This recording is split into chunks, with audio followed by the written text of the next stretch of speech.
In August 1944, when Paris was about to be liberated, after 4 long years of occupation, Hitler gave the order to destroy the city by blowing up bridges and monuments. Legend has it that a German general, commander of Paris, Dietrich von Choltitz, deliberately disobeyed the Führer to save the ancient city that Hitler wanted to wipe off the map. This version of how Paris was rescued was recounted by the general in his memoirs written in 1950. An amazing story which has been embraced by literature and cinema and nourished the imaginations of several generations in France. It has to be said, it is a great story. Perhaps a little too great. What were Hitler's secret plans? To find out the truth, we have to delve into the myth and exhume and investigate forgotten archives to find evidence of what really happened at the end of 1944.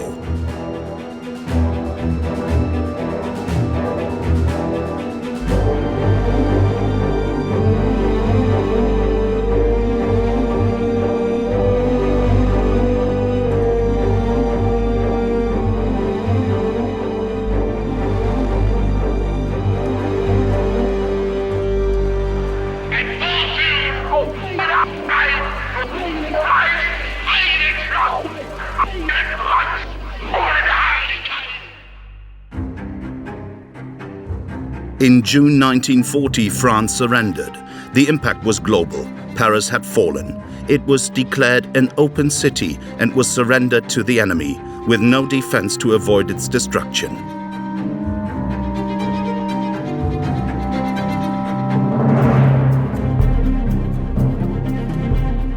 At dawn on the 14th of June, the Germans marched into the city and flew the swastika from the top of the Eiffel Tower.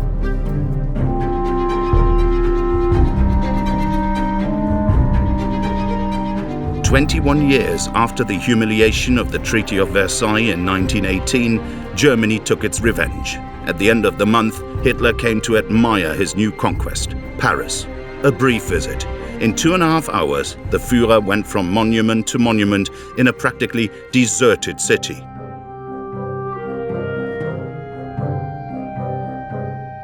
Paris fascinated him, but what fate did he have in store for it?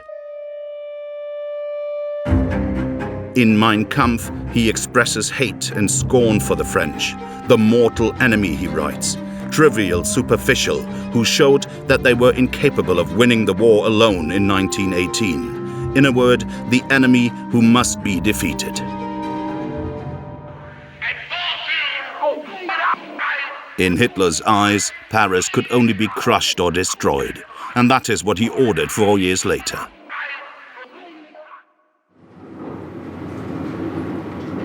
To understand the myth of the declared destruction of Paris, we must first look at the memoirs of a German general. We are in August 1944. For the Nazis, the situation has changed a lot since Hitler's visit in June 1940. The Soviets have advanced west to the center of Poland. The Allies have landed in Normandy and are marching east. Hitler appoints an unknown general, the commander of the Festung Groß Paris division, at the beginning of August. His name is Dietrich von Choltitz. But who is this officer and where is he from?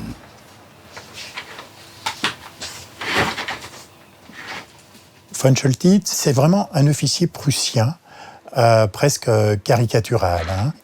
Il est d'une famille d'officiers, son père était colonel pendant la Grande Guerre, il est d'une famille de propriétaires terriens, donc c'est un officier de carrière de l'infanterie.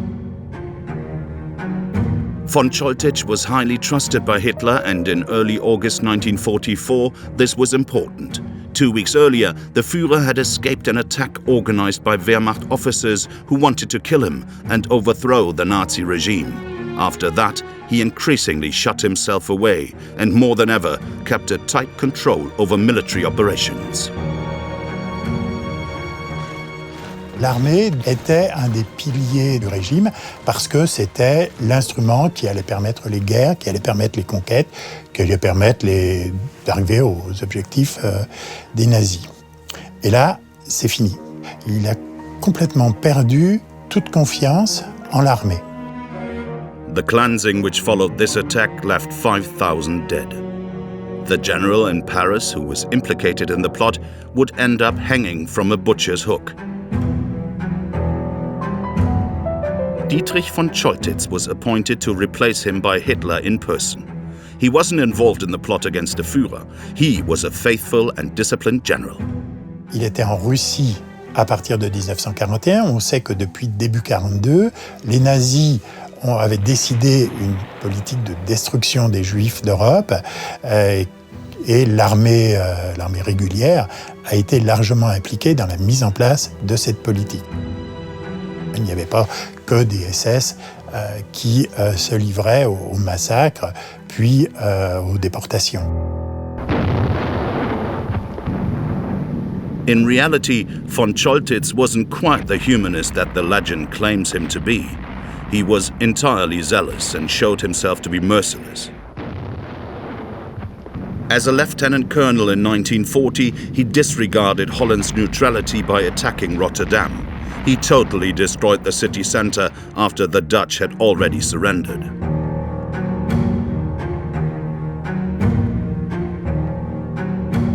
In 1942, at the siege of Sevastopol, he contributed towards the killing of tens of thousands of civilians and ordered the use of the Kahlgerät, the largest piece of artillery ever built. He left nothing but ruins. This was the ruthless man to whom Hitler gave full control of the Festung Groß Paris division. It was his first experience of the capital. Il n'était jamais venu à Paris, alors que le voyage à Paris était aussi un petit peu comme le voyage en Italie, une sorte d'étape initiatique pour pour ces milieux un peu cultivés allemands dont il faisait partie. Et on sait que dès 1944, lorsqu'il était prisonnier des Alliés, il a expliqué au service américain à quel point il détestait la France, il détestait Paris, il détestait les Français. Von Choltitz's mission was of utmost importance. Paris was a vital hub of communication. As far as Rouen, all the bridges over the Seine had been demolished by Allied bombings after D-Day. Ce qu'il lui a demandé, c'est de faire en sorte que Paris reste sûr, parce que Paris est un lieu de passage pour l'évacuation des troupes qui viennent de Normandie. On the 9th of August, von Choltitz took up residence at Le Maurice, a luxury hotel located on Rue de Rivoli, in front of the Tuileries Garden. Upon his arrival, he noted that the atmosphere in the capital could complicate his mission. Quand Choltitz arrive à Paris, il est dans une ville dont les habitants, depuis pratiquement un mois, ne cessent de manifester d'une manière ou d'une autre leur hostilité à l'occupant. Il y a toute une agitation qui fait qu'il a une image, il y a très vite une perception négative des Parisiens.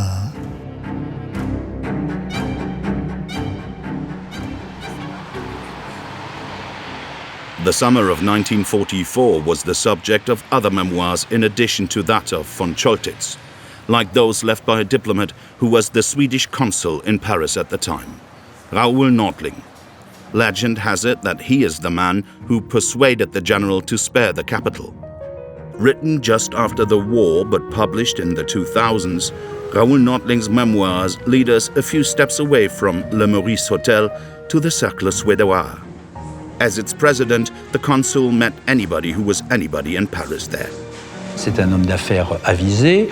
Il a un carnet d'adresses tout à fait conséquent, aussi bien auprès d'hommes d'affaires, puisque ce sont ses collègues, on pourrait dire, mais également du pouvoir politique, des autorités allemandes. Mais il a aussi des contacts avec, finalement, certains responsables de la résistance, quelqu'un qui connaît beaucoup de monde. The neutrality of his country in the world conflict gave Nordling a unique position and makes him a valuable witness. In his account, he reports on the Parisians' mood when the general arrived.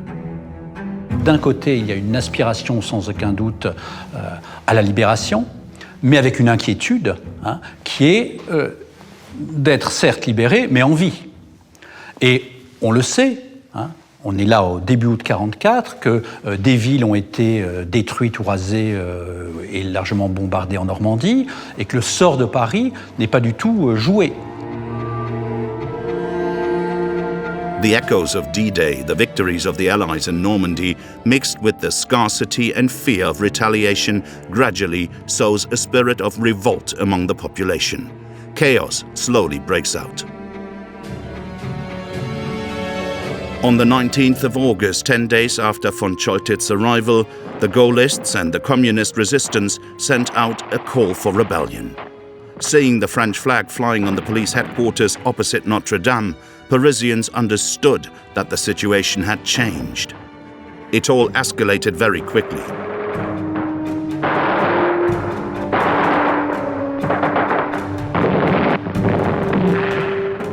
Everywhere in the city, members of the resistance stormed public buildings. From then on, Parisians and Germans clashed. From roofs, porches, windows, and through apartment blocks, shots are heard and fighting breaks out.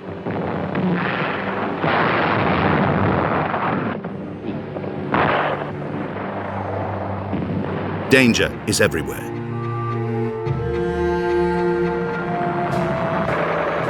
In the streets, the number of barricades increases, erected by a determined population.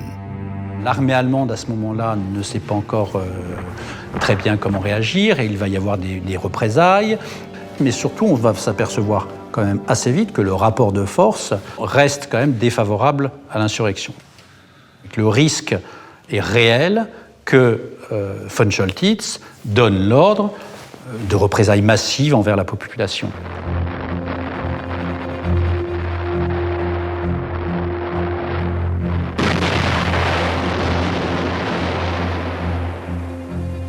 In Normandy, the German army collapses in the face of the Allied offensive.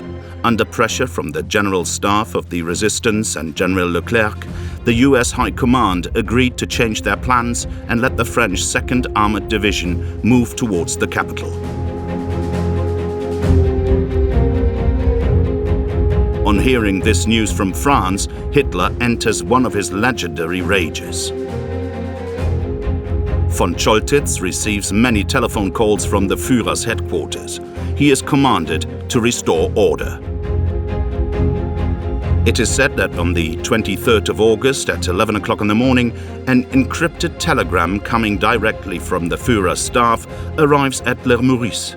It is an absolute and indisputable order. Paris must not fall into the hands of the enemy, and if it does, it should be nothing but ruins. If an original copy of this order still exists, we will need to look for it on the other side of the Rhine.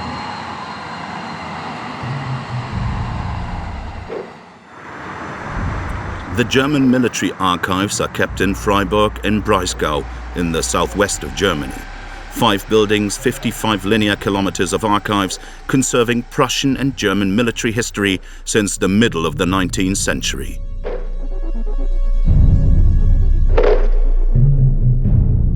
The historian Bernhard Kröner will conduct this search for evidence among hundreds of thousands of reports, registers and maps indexed in the files. After a thorough search, Hitler's order is finally discovered.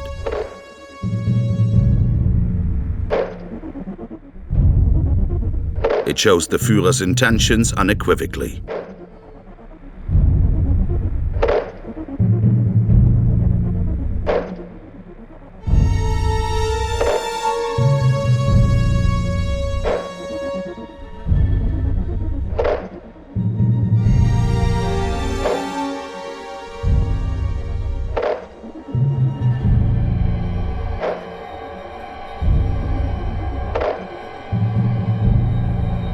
Das ist für Hitler schon eindrücklich, weil damit natürlich vor der Weltöffentlichkeit dargestellt wird, dass die deutsche Wehrmacht und das Deutsche Reich Frankreich verloren gibt. Der Verlust von Paris wäre in der Öffentlichkeit, in der Weltöffentlichkeit auch gleichzusetzen mit dem Verlust Frankreichs.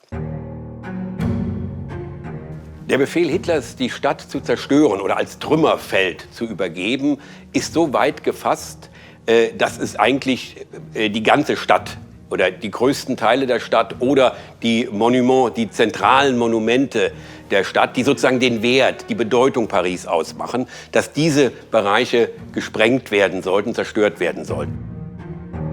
Ce type d'ordre se situe dans une logique qui est celle aussi de la fascination, de la fascination des nazis pour la destruction. Faire table rase, montrer qu'une fois qu'on partait, qu'une fois que l'Allemagne nazie partait, il ne restait plus rien. Von entscheidender Bedeutung, und hier verlässt Hitler die militärische Perspektive, ist der letzte Satz seines Befehls. Hier zeigt sich sehr deutlich eine irrationale, politisch-ideologische Perspektive, die zeigt, dass das NS-Regime bereits in dieser Phase in die Agonie zu versinken begann. In his memoirs, von Choltitz writes, "With a laudable zeal, the sections made the necessary preparations to be able, at 0 hour, to blow everything up."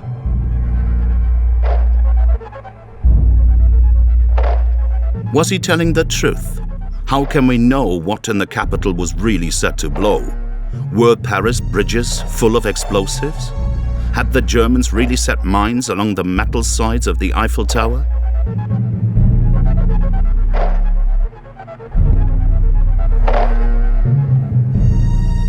Despite hours spent consulting and analyzing the archive records on site in Freiburg and Breisgau, there were no clues in the documents giving any information on this matter. Where is the answer? On further investigation, we discover that after the liberation of Paris, teams of bomb disposal experts thoroughly went over the city to inspect potentially mined buildings. This work must certainly have generated reports, but where could they be? After weeks of research, the police headquarters confirms that they have these reports at their central laboratory. In 1944, this institution was already in charge of safety missions related to explosive substances. It's not easy to get access to this discreet branch of the police. For this investigation, the historian and former General Inspector Luc Rudolph was granted access to this secure site. On arrive aux archives, c'est au fond. D'accord. Some of the documents housed in the laboratory archives are classified. Ça remonte à quelle époque, les plus anciennes? Le laboratoire existe depuis 1878. Ah oui, d'accord. Fortunately, those from 1944 have exceeded the 60-year restriction period and are finally available. Donc voilà, donc là on est en déminage, 1944. D'accord, 1944. Alors, on va déjà regarder dans les rapports mensuels, voir s'il y a des choses intéressantes. Ah oui. Impayés, désignation des produits. 4 août, 7 août. Donc là, on n'a pas ce qui s'est passé pendant la semaine de la Libération. Bon, donc c'est dans un autre rapport, mais qui malheureusement n'existe plus aux archives. Par contre, le RA 180, c'est vraiment les interventions du mois d'août. Donc là, c'est un résumé. Et donc, ça retrace toutes les activités du service explosif qui étaient là pour protéger la population et pour ramasser tout ce qui n'était pas explosé. À chaque fois que les Allemands partaient d'un bâtiment, ils vérifiaient si le bâtiment avait été miné ou pas pour enlever au fur et à mesure et sécuriser les locaux. Voilà. On va voir ça de plus près. Donc là, Amongst all of these documents that were caught up in the war, it's nothing short of a miracle to find this report from the 9th of September 1944, 2 weeks after the events. It's written by the head of the laboratory himself, Professor Henri Moreau. Will this document finally provide proof of exactly what bomb disposal really took place in Paris? Il y a des endroits qui étaient minés, d'autres endroits qui ne l'étaient pas. et certains qui étaient entre les deux, c'est-à-dire on a préparé le terrain, mais les mines n'ont pas été posées. Le palais du Sénat est très très largement miné. On va y trouver beaucoup d'explosifs qui vont être désamorcés par le laboratoire municipal. Le fort de Charenton, c'est un endroit où étaient stockées beaucoup de munitions. Cet endroit a été miné. Si ça avait sauté, ça aurait été un désastre de grande ampleur. Au Palais Bourbon, c'est l'endroit qui a été le plus lourdement miné, et ça c'est un petit peu une découverte qu'on fait dans ce document, puisqu'il y a 5 grosses mines de pratiquement 500 kilos chacune qui ont été installées au Palais Bourbon et qu'il a fallu donc désamorcer. Donc là on est sûr, les mines ont été découvertes, on sait que l'équipement était en place et prêt à fonctionner.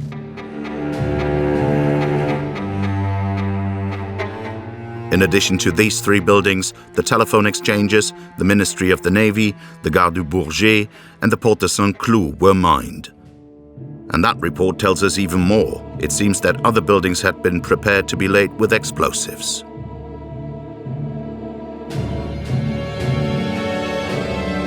Il y a ce qui a été préparé pour recevoir des mines, le pont de Neuilly, le pont de Joinville, le pont de Saint-Cloud, le pont Alexandre III.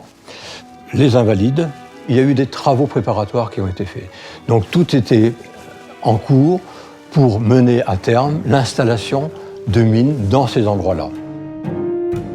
Centers of political power, stations, bridges. But the other revelation from this archive is that none of the monuments that we so feared could have been destroyed were mined. Une des légendes, c'était que la tour Eiffel était minée. On a même parlé comme quoi l'hôtel de ville était miné. Ce n'est pas le cas. On a trouvé dans tous ces documents, c'est écrit très clairement dans le rapport du professeur Moureux, on a trouvé dans ces bâtiments des munitions, mais dans tous les endroits où sont passés les Allemands, on a retrouvé des munitions qu'il a fallu neutraliser par après. Mais en aucun cas, ces endroits n'ont été minés. What does this random and partial mining of the city mean? L'impression qu'on retire de tout ça, c'est quoi? C'est que ces gens ont été pris par le temps.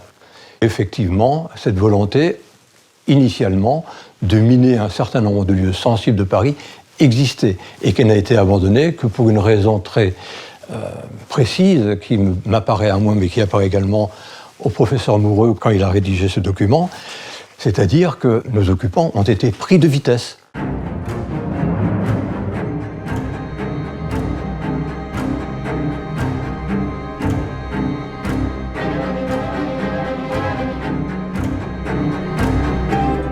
From the 22nd of August, more than 600 barricades block the movements of the occupying forces who have to retreat. There's no possibility for them to continue laying mines or to get close enough to the mines that are already in place to detonate them.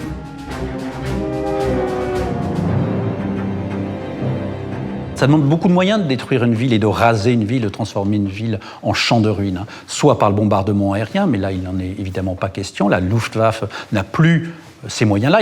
Soit par l'explosif, mais là ça demande beaucoup d'hommes, beaucoup de moyens d'explosifs et ça demande du temps. Von Choltitz a arrêté le minage, un petit peu contraint et forcé, parce que les rues de Paris n'étaient plus suffisamment sûres pour ses troupes pour aller miner tel ou tel endroit de la capitale. C'est l'insurrection qui a empêché le forfait de se commettre, tout simplement.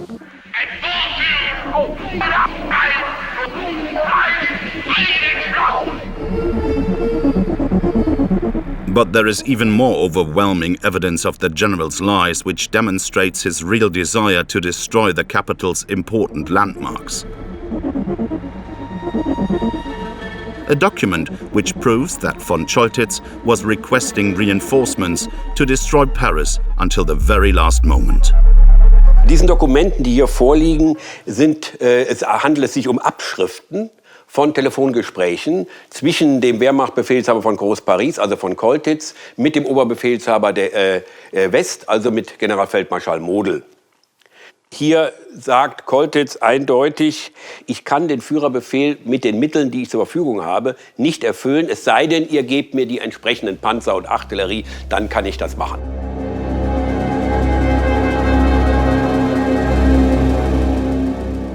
Denn man konnte sich vorstellen, dass wenn diese Brücken nicht geschützt wurden, natürlich dieses Material durch Resistance-Trupps wahrscheinlich auch dann wieder unschädlich gemacht werden würde. Also musste man diese Minierungsarbeiten schützen. Und es war ihm auch nicht möglich, die Sprengladungen dann ausreichend mit Personal abzusichern.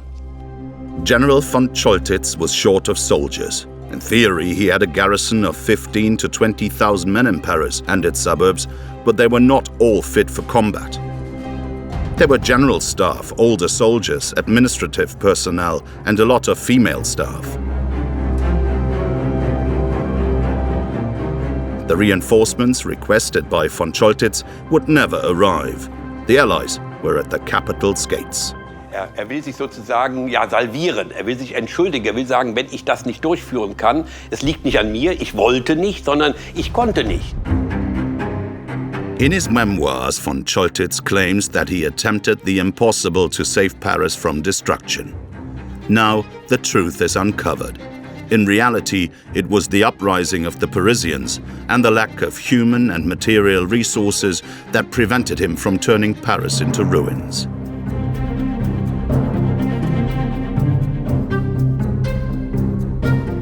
As far as Raoul Nordling is concerned, the Swedish consul who often met the commander of the Festung Groß Paris division, he never mentions in his account that they had any conversations about saving the City of Light. Ce qui est peut-être surprenant dans les mémoires de Raoul Nordling, mais qui est à mon avis un éclairage important, c'est que pour lui, la question de la destruction de Paris ne se pose pas réellement dans leur discussion. Ce n'est pas pour ça qu'il intervient. C'est-à-dire que manifestement, Nordling ne croit pas que Choltitz puisse raser Paris, que ce soit dans ses projets. Donc ce n'est pas le sujet prioritaire pour Nordling, loin de là.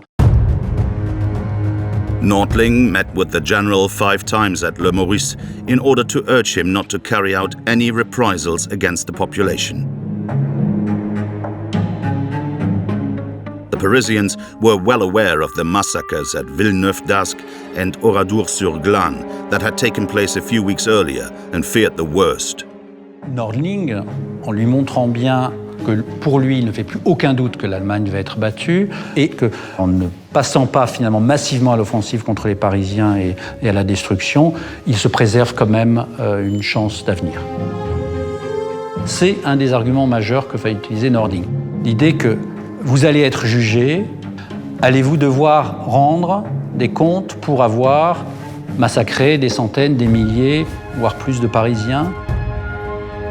Et là, l'idée que le sort des armes est en défaveur et qu'il faut commencer à avoir une sorte de garantie pour l'avenir, germe probablement dans l'esprit de von Choltitz. Von Choltitz n'avait pas comme principal but de sauver Paris, mais il avait comme principal but de sauver sa peau. Von Choltitz didn't hesitate for long.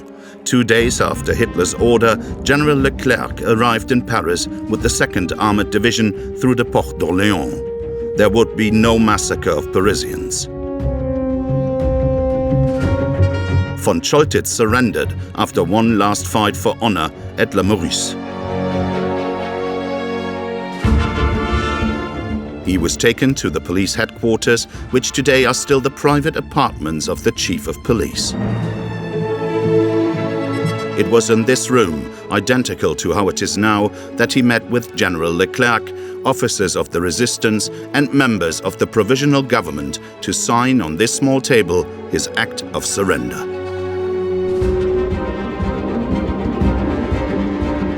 On a quand même l'impression que von Choltitz est arrivé à ses fins. Il se retrouve ici, vivant. Il est prisonnier, certes, mais comme le dira un petit peu plus tard Leclerc, en voilà un qui a l'air bien content d'être ici. En effet, il est content d'être là, mais comme la plupart des soldats allemands qui ont été faits prisonniers à ce moment-là, ils étaient prisonniers, donc ils n'étaient pas morts. Oui, il est arrivé à ses fins. This meeting took place behind closed doors, with no journalists or photographers. However, one photo was presented by the newspapers as being the photograph of this event. Et il ne s'agit pas du tout de la signature de la reddition, mais d'une réclamation parce que à l'hôtel Meurice, quand il était parti, on lui avait volé des effets personnels dans sa cantine militaire. Bon, c'était le grand jeu des Parisiens ce jour-là, de faucher tout ce qui rappelait un petit peu les Allemands. Je trouve qu'elle est quand même significative, cette photographie. Lorsque l'on sait ce qu'il signe, nous sommes le 25 en fin d'après-midi. Il y a encore quelques combats qui sont meurtriers dans la ville. Sont tombées certaines places fortes, notamment à Vincennes, et l'on découvre des charniers de personnes qui ont été tuées récemment par ces soldats. Et lui, il s'inquiète parce qu'il a perdu son pyjama.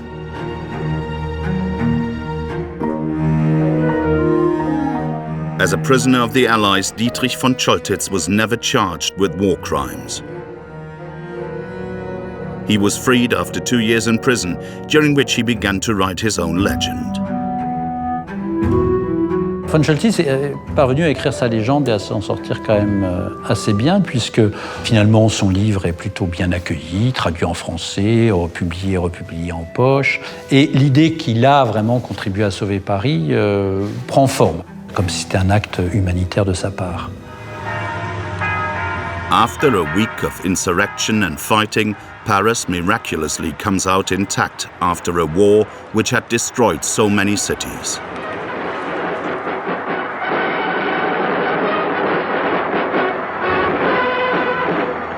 You might have thought that the liberation of Paris would end Hitler's destructive desires. Yet, this wasn't the case. Quite the opposite.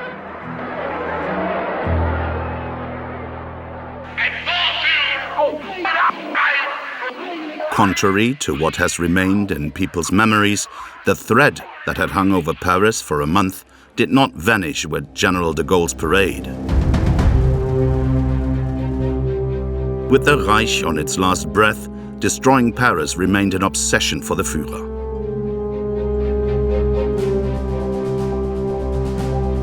The archives reveal that he tried 3 more times to obliterate it. 3 attempts that history does not remember. Research carried out at the military archives in Freiburg uncovered an unpublished document that revealed a previously unknown threat.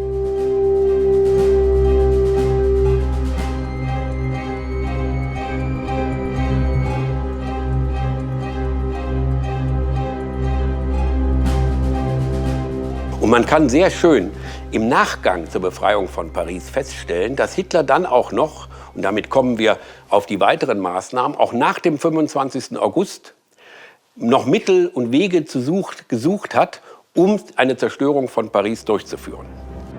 When it was announced that the commandant of the Festung Groß Paris division had surrendered, the Führer decided to use his secret arsenal. Using these weapons to carry out a terrible revenge was his last attempt to regain control of the war by terrorizing the people. Hidden by vegetation on Mont Elfort in the Pas-de-Calais, a huge underground bunker covered with a dome was built from 1943 to act as a launching pad for these new weapons. This concrete giant is now a museum that houses the first of these secret weapons, the famous V1, the first long-range missile in the history of aeronautics. C'est une bombe planante. La charge militaire est à l'avant, de l'ordre de 1 tonne. Une bombe d'1 tonne qui tombe dans un immeuble, ça vous souffle l'immeuble. C'est une arme qui était redoutable. England had already been suffering under a deluge of V1s for over 2 months. Every day, 70 were bombarding the city, causing thousands of casualties.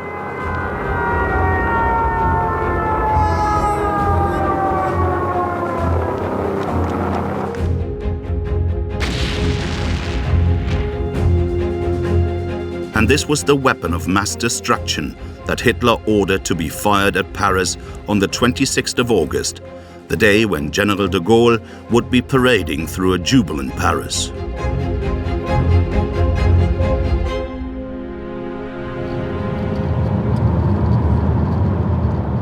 This matter is practically unknown.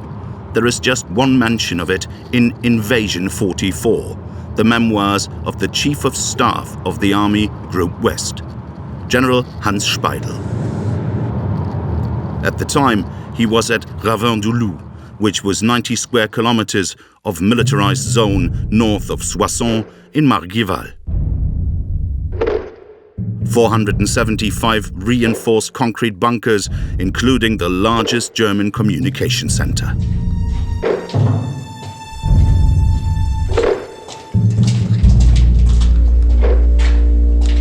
C'est donc une ruche, un peu, de techniciens avec 600 lignes téléphoniques installées. C'est le nec plus ultra de la communication militaire. This is where General Speidel's second-in-command of Army Group B receives the order from Berlin. Il faut s'imaginer dans la tête de Hans Speidel ce 26 août lorsqu'il reçoit cet ordre. Son supérieur hiérarchique, modèle, n'est pas là. Va-t-il faire état de cet ordre? Ou bien absence, ellipse, silence total? Il trouve absurde stratégiquement cet ordre. Paris est déjà perdu. Et affectivement, c'est une ville, on le sait, auquel il est attaché. In the 1930s, Hans Speidel was sent to Paris as military attaché to the German ambassador. He returned 2 years later under the occupation, and it was him who organized Hitler's visit in 1940. Il connaît bien Paris, il aime beaucoup Paris, et dans son propre bunker, dont il dispose également à Margival, il a des vues de Paris, la Sainte-Chapelle, Notre-Dame.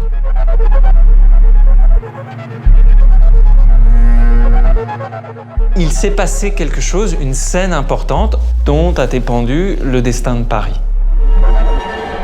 In his memoirs, Speidel writes that he didn't pass on the order and Paris was saved.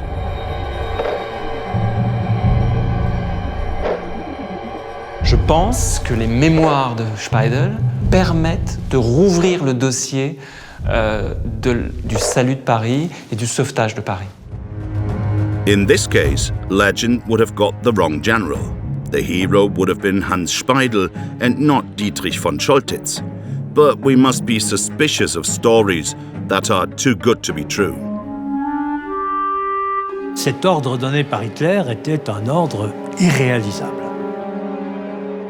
Le système de guidage était un gyroscope qui gardait l'axe et il fallait que ça soit très précis parce que si vous vous trompez de quelques minutes de degré, eh bien à l'arrivée ça fait 10 km à droite par exemple. Bon, donc il faut le lancer exactement dans l'axe de l'objectif. Or, les rampes de lancement étaient tournées vers Londres. C'est un ski qui fait 50 mètres de long et c'est pas facile. S'il faut retourner de 90 degrés, il faut les démonter, les changer, retrouver des bons endroits parce que ça se tire pas au milieu d'une colline. Il faut des endroits plats et effectivement, il faut tout recommencer et faire des visées pour que ça arrive dans Paris. Et ça, c'est quasiment impossible à faire d'un claquement de doigts. We will never know if Speidel was telling the truth in his memoirs, but whether or not he passed it on, Hitler's order was impossible to carry out.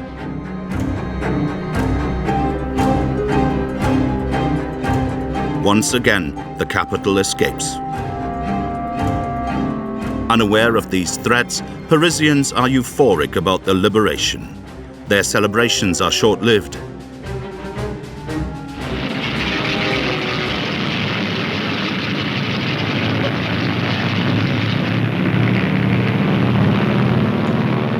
The same day at 11 p.m., as if in response to the festivities, the bomb sirens suddenly sound. C'est un amalgame d'avions qui étaient stationnés dans le nord de la France, qui n'étaient pas encore libérés, et la sud, la Belgique. Et ils ont réussi quand même à mettre 120 avions en l'air cette nuit-là, qui sont arrivés sur Paris dans 2 axes de bombardement et qui ont fait du dégât.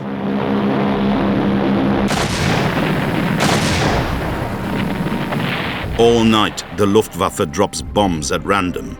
At daybreak, the feeling of freedom is long gone. Hundreds of buildings are destroyed.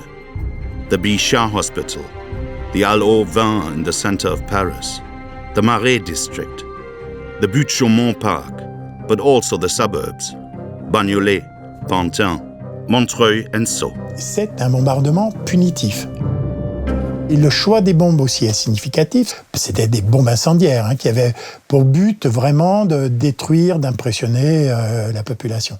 Bon, il s'agissait aussi symboliquement de dire vous croyez que vous nous avez vaincus, non, on peut encore vous faire du mal. But the Luftwaffe has been decimated by the Battle of Normandy and is unable to repeat its air raids.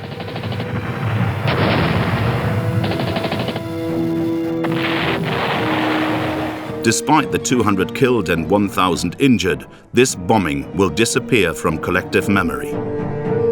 Il était difficile peut-être de dire que les Allemands avaient bombardé Paris, avaient fait X victimes, alors que la Royal Air Force et la 8e Air Force américaine avaient fait des dizaines de milliers de morts civils français au cours de la période du débarquement. Donc on oublie dans l'histoire, on n'en parle plus. In everyone's minds, however, from the 26th of August 1944, the threat of retaliation was very real once again. 2 weeks later, on the 8th of September, an explosion destroyed 60 houses, an entire neighborhood in the town of Maison-Alfort, less than 10 kilometers outside of Paris. Damage that was hardly believable for a single explosion. Le Figaro reported on the incident, describing unexpected debris which indicated that a device superior to the V1 had been used. Henri Moreau, the director of the Central Laboratory, who had been tasked with bomb clearing in the capital, went to the scene. He made a detailed report of his findings. The search for this classified report took us to the archives of the Ministry of Defense in the heart of the Château de Vincennes. The historian Maugery knows just where to find it amongst the maze of these millions of documents.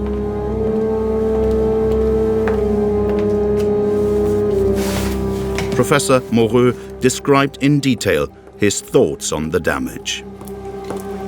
Le 8 septembre, à 11h du matin, une explosion soudaine se produisit à Charentonneau, Maison-Alfort. Prévenu aussitôt par les services de police, Henri Moreau, procédai à un certain nombre de constatations qui me firent pressentir l'apparition d'un engin nouveau. Henri Moreau, quand il arrive sur ce site de crash, il voit tout de suite qu'il n'y a aucun lien par rapport aux dégâts qu'il voit avec les dégâts causés par le V1. Il a déjà été sur des crashs de V1 en juillet 1944, ce qui fait que tout de suite, ça le trouble. Il se dit c'est autre chose. But it is the survivors' testimonies that open his eyes. They recount that they didn't hear any sound or see any aircraft passing over. Le 29 août, il a rencontré des agents des services secrets américains qui lui ont dit que les Allemands avaient inventé un engin fusée. Il fait donc le lien entre ce que les Américains lui ont dit et ce qu'il voit. Et du coup, pour lui, c'est une révélation. And for good reason. The French capital had just had the privilege of being the target of the first ballistic missile in history, the V2 rocket. Bernhard Kröner found the first telegram from Hitler regarding this rocket. The Führer's orders are direct.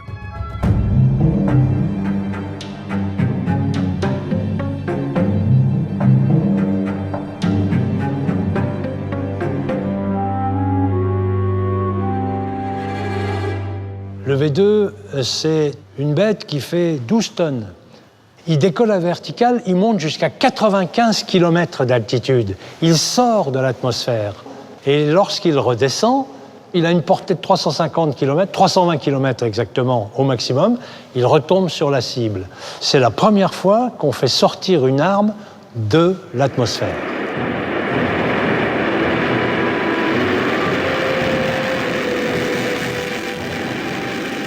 The V2 is a revolution, a rocket that flies at a speed of 5,000 kilometers per hour. It only takes it 5 minutes to cover the 300 kilometers that separate the launch site in Belgium from Paris. Faster than the speed of sound, it is totally silent and impossible to intercept. For Hitler, it was the miracle weapon that would mark a turning point in the war.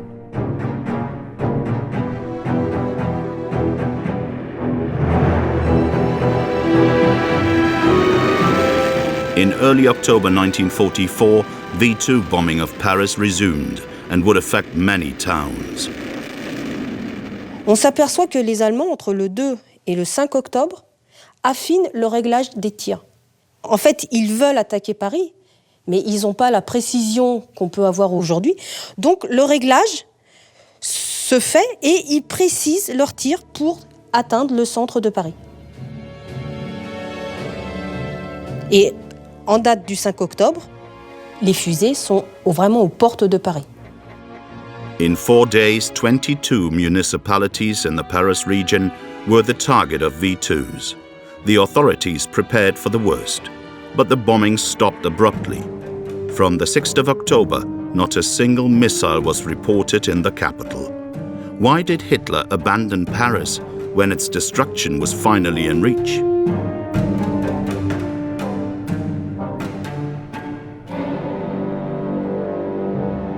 It's once again in Freiburg that we find our answer in an order from the Wehrmacht High Command.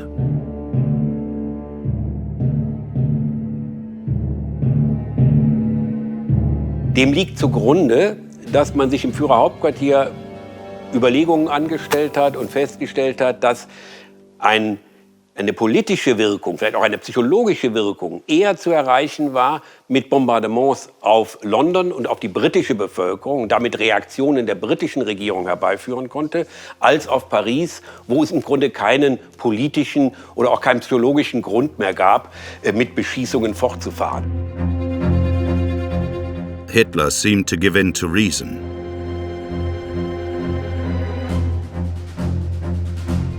In addition, his high command has an unstoppable argument. The delivery of the V2s was made almost impossible by the advance of the Allies. Ils n'ont pas assez d'unités, ils n'ont pas assez d'engins, ça gâche des fusées pour rien. En revanche, bombarder Londres, où se trouvent des troupes alliées, bombarder Anvers, où débarquent ces troupes alliées qui se dirigent vers l'Allemagne, c'est une raison. Et c'est pour ça que les tirs se concentrent principalement sur ces deux villes. Quand on voit les dégâts qu'il y a eu sur Londres et sur Anvers, surtout certains crashs très meurtriers sur Anvers, on peut dire que Paris l'a échappé belle.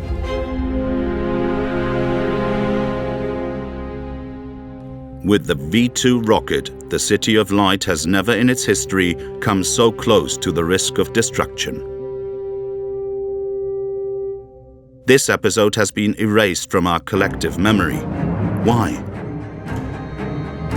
At the end of the war, the Allies picked up the V2's technology and engineers, and these were the German scientists who would develop the space programs in the United States and the USSR. La fusée V2 est l'ancêtre de toutes les fusées modernes. Ce sont ces fusées qui ont envoyé Gagarine dans l'espace et Armstrong sur la Lune. Et en France, le programme Ariane a existé parce que ces ingénieurs sont venus travailler à côté d'ingénieurs français. Très peu de personnes savent que des ingénieurs allemands sont venus en France.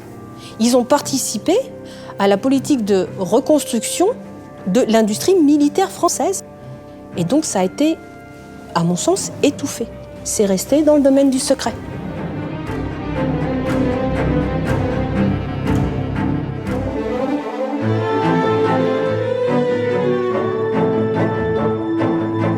The fall of Nazism restored serenity to the capital.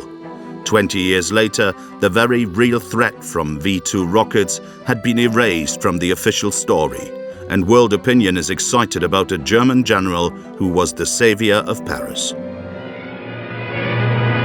Dans une villa de Baden-Baden vit l'homme qui fut du côté allemand au centre des heures dramatiques de la libération de Paris.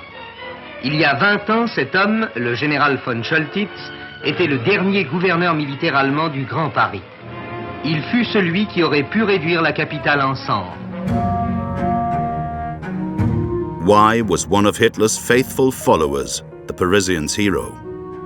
Ce qu'il faut comprendre, c'est que nous sommes dans un contexte de guerre froide, où il s'agit pour les Alliés, pour l'Ouest et pour les Américains, de réintroduire l'Allemagne de l'Ouest, dans le jeu politique international. On the ruins of Europe, the alliances were formed in two blocks, West against East. Torn in the center, Germany is a pivotal point. Yesterday's enemy becomes a necessary partner. Et c'est à ce moment-là qu'un travail de mémoire, justement, un travail sur la mémoire est fait pour changer un peu l'image qu'il y avait de l'Allemagne, qui était une image tout à fait négative. République fédérale d'Allemagne, vive l'amitié franco-allemande. C'est à ce moment-là que cette légende se met en place, ce qui est une manière pour l'Allemagne de déculpabiliser sa mémoire. At the same time, the thrilling novel by Dominique Lapierre and Larry Collins is released. Is Paris Burning? It was based on the memories of a man whom the authors met and who gives a new face to the historical enemy. The bestseller will be followed 2 years later by René Clément's international blockbuster. A myth is born, a falsified account of history, reflecting the stakes at play on the new world stage.